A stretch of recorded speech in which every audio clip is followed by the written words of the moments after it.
আগামী জাতীয় সংসদ নির্বাচনে অবশ্যই ধানের শীষের বিজয় হবে, গ্রহণযোগ্য একটি নির্বাচন হবে, এটি আমাদের প্রত্যাশা। একপাক্ষিকভাবে ব্যালট, পোস্টাল ব্যালট ছাপানো হয়েছে।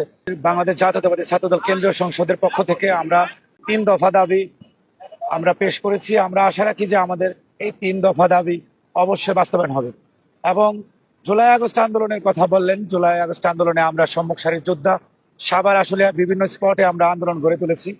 আমরা ঢাকা জেলা উত্তর ছাত্র দলের নেতৃবৃন্দ জাহাঙ্গীরনগর বিশ্ববিদ্যালয়ের ডেরিগেটে আমরা বাইপাল মোড়, সাভার পাকিজা মোড় এবং ধলিবিটাতে আমরা আন্দোলন গড়ে তুলেছি। দুর্বার আন্দোলনের মাধ্যমে আমরা স্বৈরাচার সরকারের পতন ঘটিয়েছি। এবং আমরা ঢাকা জেলা উত্তর ছাত্র দলের নেতৃবৃন্দ এই গণতান্ত্রিক আন্দোলনে, স্বৈরাচার সরকারের পতনের আন্দোলনেও গুরুত্বপূর্ণ ভূমিকা রেখেছি। আমরা আশাবাদী আমাদের যে বাংলাদেশ জাতীয়তাবাদী ছাত্রদল কেন্দ্রীয় সংসদের 3 দফা দাবি সেটি অবশ্যই বাস্তবায়ন হবে এবং আমরা আজকেই হয়তো কাঙ্ক্ষিত ফলাফল ইনশাল্লাহ পাবো, এটা আমাদের প্রত্যাশা। এবং আমাদের প্রত্যাশা 12ই ফেব্রুয়ারি অবাধ, সুষ্ঠু, নিরপেক্ষভাবে জাতীয় সংসদ নির্বাচন অনুষ্ঠিত হবে। বাংলাদেশের সর্বস্তরের জনগণ দেখেছেন, সামাজিক যোগাযোগ মাধ্যমে, গণমাধ্যমে দেখেছেন যে একপাক্ষিকভাবে ব্যালট, পোস্টাল ব্যালট ছাপানো হয়েছে। এটা আমরা মানি না। এবং নির্বাচন কমিশন কোনো পক্ষপাতিত্ব করতে পারেন না। আমরা নিরপেক্ষ নির্বাচন কমিশন দেখতে চাই। আমাদের ধারণা 12ই ফেব্রুয়ারির নির্বাচন অবশ্যই অবাধ, সুষ্ঠু, নিরপেক্ষ হবে। এখন নির্বাচন কমিশন যদি একপাক্ষিক আচরণ করেন, সেই ক্ষেত্রে আমাদের দাবি থাকতে পারে নির্বাচন কমিশনের পরিবর্তনের জন্য আমরা আবেদন করতে পারি। তিনি যদি একপাক্ষিক আচরণ না করেন, প্রশ্নবিদ্ধ আচরণ না করেন, তাহলে আমাদের প্রত্যাশা থাকবে যে 12ই ফেব্রুয়ারি জাতীয় সংসদ নির্বাচন এই নির্বাচন কমিশনের আন্ডারেই হবে। অন্যথায় আমরা প্রতিবাদ জানাতে পারি। দেখুন, সারা বাংলাদেশে সর্বস্তরের জনগণ প্রত্যাশা করছেন যে আগামী জাতীয় সংসদ নির্বাচনে অবশ্যই ধানের শীষের বিজয় হবে, বিএনপির সরকার গঠিত হবে আগামী নির্বাচনে। এটাই বাংলাদেশের সর্বস্তরের জনগণের প্রত্যাশা। আমাদের বাংলাদেশ জাতীয়তাবাদী দল বিএনপির অঙ্গ ও সহযোগী সংগঠনের নেতৃবৃন্দদের প্রত্যাশা। আমরা সারা পাচ্ছি মাঠে, জয় জয়কার পাচ্ছি। সারা বাংলাদেশের জনগণ ধানের শীষে ভোট দেওয়ার জন্য প্রস্তুত রয়েছেন।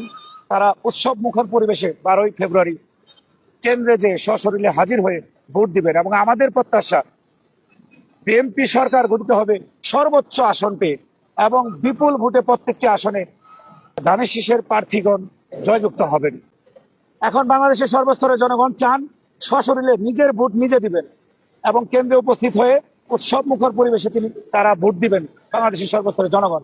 কারণ এই 16-17 বছর তারা নিজের ভোট নিজে দিতে পারেননি। কেন্দ্রে যাওয়ার আগেই ভোট হয়ে গেছে, ভোট ছাপিয়ে নিয়ে যাওয়া হয়েছে, দিনের ভোট রাতেই হয়ে গেছে, ব্যালট বক্স ভরা হয়ে গেছে, ব্যালট বাক্স আপনারা জানেন যে আগেই ভরাট হয়ে গেছে।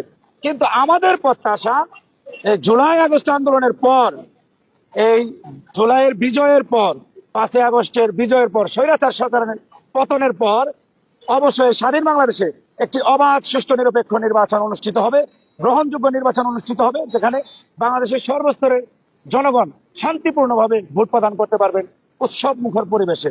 এটাই আমাদের প্রত্যাশা। যারা নির্বাচন বানচাল করতে চায় তাদের ব্যাপারে আমাদের হুঁশিয়ারি, বাংলাদেশ জাতীয়তাবাদী ছাত্র দলের পক্ষ থেকে হুঁশিয়ারি যে আমরা বাংলাদেশ জাতীয়তাবাদী ছাত্র দলের নেতৃবৃন্দ শান্তিপূর্ণভাবেই আমরা 12 তারিখ সিপাহ সালারের ন্যায় প্রত্যেকটি কেন্দ্রে দুর্গ গড়ে তুলব, যাতে করে কোনো গুপ্ত সংগঠন বা যারা নির্বাচন বানচাল করতে চায়, এই ধরনের সন্ত্রাসী কার্যকলাপ করতে চায়, সেই ধরনের সন্ত্রাসীদেরকে আমরা রুখে দেব।